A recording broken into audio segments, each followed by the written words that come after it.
Bonjour et bienvenue sur votre chaîne Coder de zéro. On continue toujours avec les bases de Python et aujourd'hui nous allons voir les boucles for et while en détail. Les boucles vont nous permettre d'exécuter plusieurs fois un bloc de code, c'est-à-dire d'exécuter un code en boucle tant qu'une condition donnée est vérifiée. Lorsqu'on code, on va en effet souvent devoir exécuter plusieurs fois un même code. Utiliser une boucle nous permet de n'écrire le code qu'on doit exécuter plusieurs fois qu'une seule fois. Pour éviter de rester bloqué à l'infini dans une boucle, vous pouvez donc déjà noter qu'il faudra que la condition donnée soit fausse à un moment donné. La boucle while va nous permettre d'exécuter un certain bloc de code tant qu'une condition donnée est vérifiée. Passons maintenant à un exemple. Si par exemple, on va déclarer une variable x qui est égale à 12, que j'aimerais ici réaliser une boucle avec la condition que x serait égal à 13. Et à ce moment-là, on met print hello. Alors, qu'est-ce qui va se passer ici? Nous avons la variable x, elle est initialisée à 12. Et ici, on a posé la condition que x doit être égal à 13. Déjà, 12, elle est différente de 13. Du coup, on ne va jamais rentrer sur cette boucle. D'accord? Donc, il faut faire gaffe. Sinon, il y a un deuxième exemple. Si je mets ici la valeur 12, qu'est-ce qui va se passer? Alors, il va chercher l'égalité de la valeur de notre variable à 12 et puis il va entrer à l'intérieur de cette boucle. Il va afficher hello. Puisqu'il n'y a pas de condition de sortie, qu'est-ce qui va se passer? Il y aurait une boucle infinie affichant hello à chaque fois. On pourra tester là sur la console pour voir. Ce sont les cas particuliers qu'on peut coïncider sur la boucle while. Et par la suite, nous allons faire un exemple sans avoir à coïncider avec ces cas particuliers. Donc, x égale à 2. Et ici, on aimerait tester. On va poser ici la condition que x doit être strictement inférieur à 12. D'accord? Donc ici, on affiche le x. D'accord? Et puis, pour sortir de la boucle, d'accord, on va mettre ici une incrémentation qui est x plus égale à 2. D'accord? Donc, à chaque fois sur la ligne 4, on va faire un pas de 2 afin d'incrémenter notre variable avec un 2. D'accord? Donc, ici, qu'est-ce qui va se passer? On va essayer de vous expliquer bien ce qui va se passer. Donc, la ligne 1, nous avons initialisé notre variable avec la valeur 2. Puisque 2, elle est inférieure à 12, on va afficher par la ligne 3 le 2, puis par la ligne 4, on va incrémenter le 2 par un 2. C'est-à-dire que notre variable x va être égale à 4. D'accord? Donc, le 2, il est affiché. Ensuite, est-ce que le 4 est inférieur à 12? Oui. Donc le 4 va être affiché sur la console. Puis nous allons faire un pas de 2 sur le 4 et ça donne le 6. Est-ce que 6 est inférieur à 12? Oui. Donc le 6 va être affiché et on va ici faire une incrémentation de 2. Ça va devenir un 8. Le 8 est toujours inférieur à 12. Le 8 sera affiché. Et puis voilà, donc il y aura un pas de 2, ça devient un 10. Est-ce que 10 est inférieur à 12? Oui. Il va être affiché, d'accord? Et on va faire une incrémentation de 2 sur le 10, ça devient 12. Est-ce que 12 est inférieur strictement à 12? Non. C'est-à-dire, on ne pourra pas entrer sur cette boucle puisque la condition n'est plus satisfaite. D'accord? Donc, ce qui va être affiché sur la console, c'est 2, 4, 6, 8 et 10. D'accord? On va essayer de voir ça sur la console. Possible d'inverser alors la condition, donc ici on pourra mettre par exemple, on doit d'abord changer, mettre 20 et mettre ici tant que x est supérieur strictement à 12. D'accord? Et on fait à la place d'une incrémentation, on fait ici une décrémentation. Qu'est-ce qui va se passer? Pour entrer à la boucle, déjà le 20 il est supérieur strictement à 12. Le 20 sera affiché et ici on va faire une décrémentation de 2. Par rapport au 20, le nouveau x, ça va inclure la valeur 18. Est-ce que 18 est supérieur à 12? Oui, le 18 sera affiché et la nouvelle valeur de x serait 16. Toujours, on passe à l'itération suivante et on est toujours à l'intérieur de la boucle. Donc ici, le 16 est supérieur strictement au 12. Le 16 va être affiché et puis une décrémentation, le nouveau x aurait la valeur 14. 14 est supérieur strictement à 12. On va afficher le 14 ici. Et puis voilà, une décrémentation sur le 14. Le nouveau x aura la valeur 12. Et on voit ici que 12 n'est pas supérieur strictement à 12. D'accord? S'il y avait l'égalité, on dirait oui. Mais ce n'est pas strictement supérieur à 12. Du coup, voilà donc la fin de la boucle serait à ce niveau puisque la condition n'est plus vérifiée. D'accord? Donc j'espère que vous avez bien compris. La boucle for possède une logique et une syntaxe différente de celle des boucles for généralement rencontrées dans d'autres langages. En effet, la boucle for Python va nous permettre d'itérer sur les éléments d'une séquence, liste, chaîne de caractères, ainsi de suite, selon leur ordre dans la séquence. La condition de sortie dans cette boucle va être implicite. On sortira de la boucle après avoir parcouru le dernier élément de la séquence. Donc maintenant que nous avons une liste des étudiants, d'accord, on va mettre les noms des étudiants, Alex, Lara, Nicolas, d'accord. On va essayer de parcourir cette liste en utilisant la boucle for. Donc, on met for i, nous allons choisir la variable i et on va mettre in et le nom de notre liste. Donc voilà, et on va faire un print du i. Alors, qu'est-ce qui va se passer? Donc, on lui dit que pour chaque élément de cette liste, on l'affiche jusqu'à ce que la liste se termine. C'est-à-dire, on va passer à afficher Alex, puis faire une deuxième itération, chercher le deuxième étudiant, on va trouver Lara, puis on va faire une troisième itération et on va chercher le dernier étudiant qui est Nicolas. D'accord? Donc on va voir ça sur la console. Nous avons besoin de connaître aussi la longueur de chaîne pour chaque étudiant.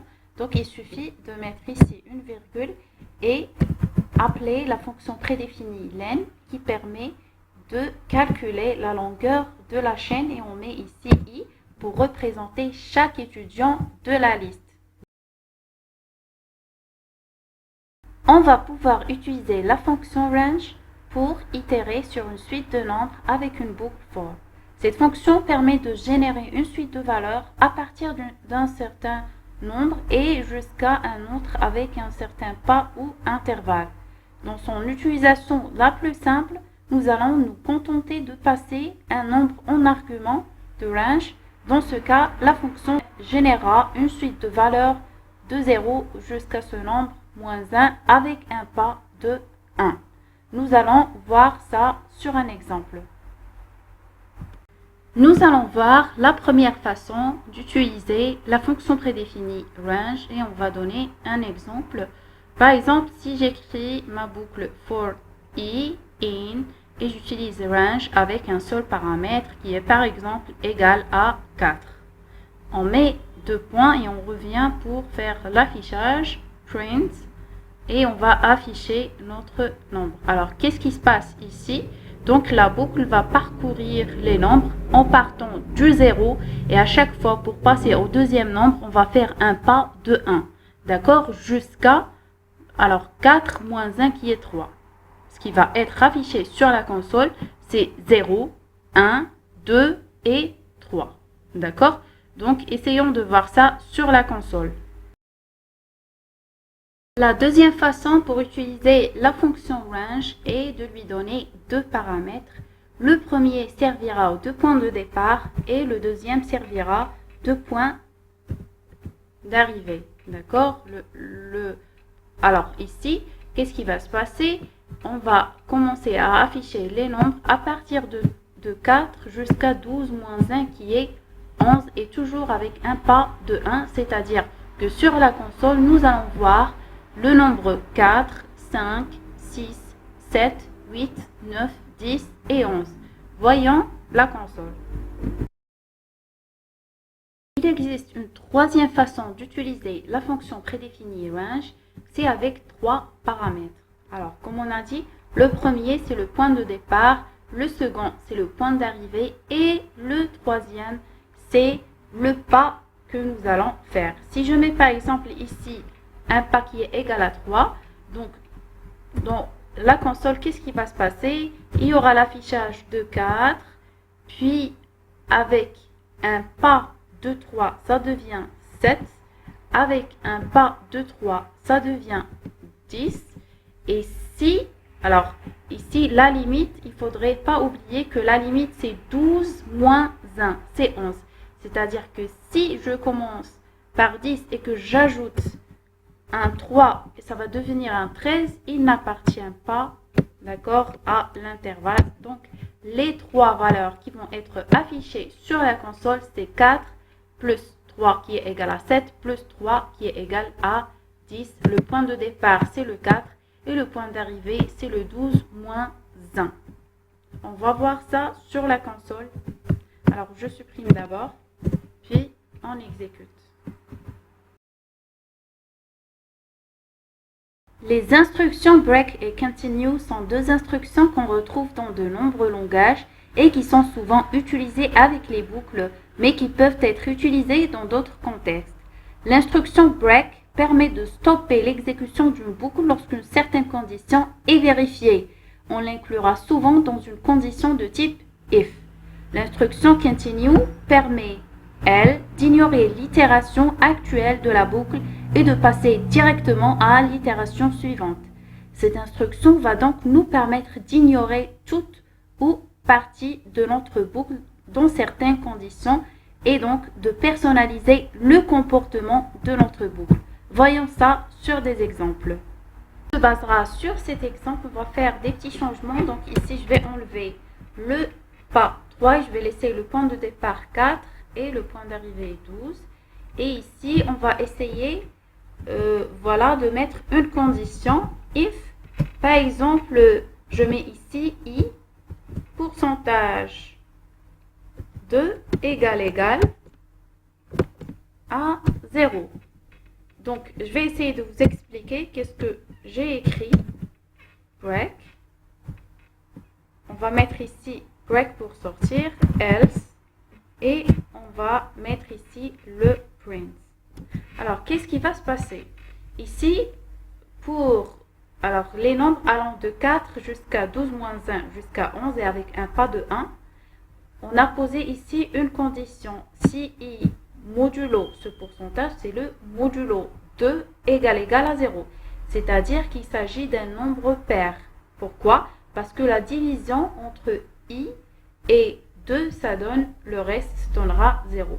Vous pouvez revoir ça sur les vidéos précédentes, d'accord, le modulo. Donc ici, alors si coïncide un nombre pair, il va sortir de la boucle entière, d'accord. Sinon, il va afficher le i. Alors, ce qu'on attendra à voir sur la console, déjà, il va commencer avec le nombre 4. Ma boucle for va commencer avec le nombre 4 if 4 modulo 2 égale à 0. C'est le cas. Donc, ma condition, elle est vérifiée. Du coup, on va sortir et rien ne sera affiché. D'accord? Si on aimerait juste voir quelque chose sur la console, je mettrai ici un nombre impair. D'accord? Le reste de la division de i sur 2, on a 1, c'est-à-dire il s'agit des nombres impairs tels que 3, 5, 7, ainsi de suite. D'accord? Alors ici, on commence par le 4. Et 4 modulo 2, est-ce que le reste de la division est égal à 1? C'est non. Donc, on va sauter, d'accord, ici sur le else et on va afficher le 4. On passe à l'itération suivante de for qui est le numéro 5. Alors, 5 modulo 2 égale à 1. Oui, puisqu'il s'agit d'un nombre impair, d'accord? Du coup, on va sortir de la boucle, c'est-à-dire ce qu'on attend sur la console est de voir le nombre 4. On va se passer sur le même exemple pour illustrer le comportement de l'instruction continue qui permet d'ignorer. Alors ici, si je laisse le même exemple et à la place de break, j'utilise continue. D'accord? Alors, qu'est-ce qui va se passer? On va commencer par le nombre 4, puisque 4 n'est pas impair, donc il sera affiché. D'accord? On passe à l'itération suivante sur for, ok? Et on va passer au numéro, alors le nombre 5. Est-ce que 5 est impair? Oui, il est impair, donc, alors continue, qu'est-ce qu'elle permet de faire? Elle permet de ne pas poursuivre l'exécution et de revenir directement sur la boucle for. Ok? Donc ici, continue, c'est-à-dire ignore les nombres impairs. On continue. On passe avec un pas de 1 vers le nombre 6. Donc, puisque 6 n'est pas impair, alors il sera affiché sur la console. On continue vers une itération suivante. 6 plus 1, c'est 7. Alors, 7, il est impair. Continue, c'est-à-dire continuer l'itération avec la boucle for. Alors, il sera ignoré. On passe à 8. Alors, 8, puisqu'il s'agit d'un nombre pair, il sera affiché. Et on continue pour la prochaine itération qui est le 9. Alors, 9, il est impair. Continue, c'est-à-dire on fait un pas de 1. Donc, on revient 10. 10, puisqu'il n'est pas impair, il sera affiché. Et on continue l'itération suivante, 11. Alors 11, il s'agit d'un nombre impair, continue, c'est-à-dire on revient vers le for. Et puisque, alors 11, c'est le dernier élément du range, donc 12 moins 1, à ce moment-là, on va sortir de la boucle, d'accord? Donc ici, sur la console, il faudrait attendre juste les nombres pairs qui sont 4, 6, 8 et 10. Voyons la console maintenant.